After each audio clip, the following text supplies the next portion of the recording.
ଭଲ ତ ଦୁନିଆରେ ଅନେକ ପାଆନ୍ତି, କଥା ବି ଦୁନିଆରେ ଅନେକ ଦିଅନ୍ତି, କିନ୍ତୁ ଏ ଭଲ ପାଇବାକୁ ତୁଲେଇବା ଓ ଦେଇଥିବା କଥାକୁ ରଖିବା, ଏଭଳି ମଣିଷ ଏ ଦୁନିଆରେ ବହୁତ କମ୍ ଥାନ୍ତି। ନମସ୍କାର, ମୁଁ ଦିଲ୍ଲୀପ ମହାପାତ୍ର। ଆଜି ଆଉ ଗୋଟେ ସୁନ୍ଦର କବିତା ଏ ଭଲ ପାଇବାକୁ ନେଇ ଶୁଣିବେ, ନିଶ୍ଚିତ ଲାଇକ୍ କରିବେ ଆଉ କମେଣ୍ଟ କରିବେ। କବିତାର ଶୀର୍ଷକ ହେଉଛି ମୁଁ ଭଲ ପାଏ। ତୁମ ଆଖିର ସେ ମାଦକତା, ତୁମ ଆଖିର ସେ ମାଦକତା, ତୁମ ଓଠର ସେ ମିଠା କଥା କହିଦିଏ ମୋ କାନରେ, କହିଦିଏ ମୋ କାନରେ ଭଲ ପାଅ କାଳେ ତୁମର ସେ ନିରବତା।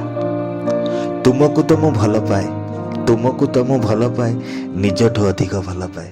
ଜାଣିନି ଜାଣିନି କେତେ ଭଲ ଲାଗିବ ତୁମକୁ, ଜାଣିନି କେତେ ଭଲ ଲାଗିବ ତୁମକୁ ଶୁଣିବାକୁ ମୋ ଠାରୁ ଏ ଭଲ ପାଇବାର ଶବ୍ଦଟିଏ। ତୁମକୁ ଦେଖିଲା ପରେ ପରେ, ତୁମକୁ ଦେଖିଲା ପରେ ପରେ ମୋ ମନ ଭାଙ୍ଗେ ଏଇ ନିରବତା। ମୋ ହୃଦୟ କାନ୍ଥରେ ଲେଖା ହୁଏ, ମୋ ହୃଦୟ କାନ୍ଥରେ ଲେଖା ହୁଏ ତୁମକୁ ନେଇ ଏକ ସୁନ୍ଦର କବିତା। ସେ କବିତାରେ ମୁଁ ତୁମ ନାୟକ, ସେ କବିତାରେ ମୁଁ ତୁମ ନାୟକ, ତୁମେ ସାଜ ମୋ ନାୟିକା। ସେ କବିତାରେ ମୁଁ ତୁମ ନାୟକ, ତୁମେ ସାଜ ମୋ ନାୟିକା।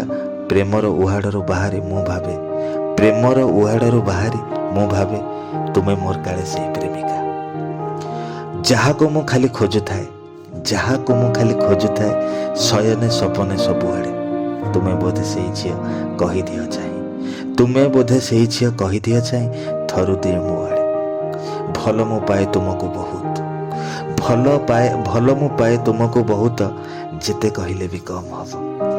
ଭଲ ମୁଁ ପାଏ ତୁମକୁ ବହୁତ, ଯେତେ କହିଲେ ବି କମ୍ ହବ।